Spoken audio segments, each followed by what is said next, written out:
Hi, game developer here. What's the most complex set of rules you know? I'd say it's the law. I mean, there's entire courses at basically every university which just study this set of rules. A reasonable definition of a game designer might be someone who makes rules which define a system for people to feel engaged in. Now, if we replace people to feel engaged with society to work in a certain way, I think you have the definition of a policymaker, of a politician. I got thinking about this again because of this comment which asked the question, can you apply concepts from game design to political processes? And I think yes, you can.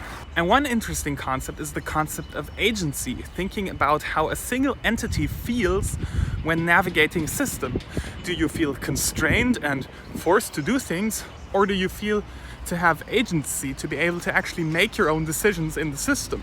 An example, I think, where this worked really well for politics is the post-World War II agenda of the German government. So here in Germany, we had this thing called Wirtschaftswunder, economic miracle, because, well, Germany was pretty destroyed after the war, and we somehow managed to rebuild our economy really quickly.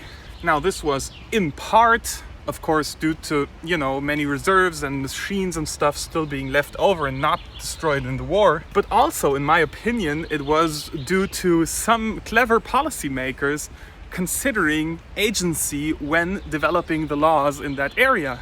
As you may know, also France and England were part of the Marshall Plan and actually got more investment than Germany.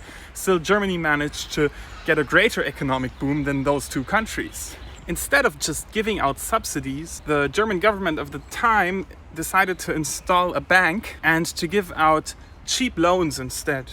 So while needing less regulation, because the business people had to pay the money back eventually, and so you could assume that they'd be on their best effort to actually make that back, business people could take this loan and invest it in the way they saw fit to make the money back. And so a system was born which really sped up rebuilding the German economy. In the end, I think both game designers and politicians should consider this concept of agency when designing laws or rules for a game. But it's something which is pretty easy to forget because you're always treading this fine line of constraining agency versus providing agency. Still, some of the most successful games and some of the most successful policy did consider agency when being designed. A good game, for example, being Minecraft. But it's very easy to fall into this trap of not considering agency because in the end you want to make people do something or make entities in your system do something. And the most straightforward way is usually one which constrains agency. So yeah, long answer to this question. I think this is a very interesting topic and would be very interested in what you have to say about this.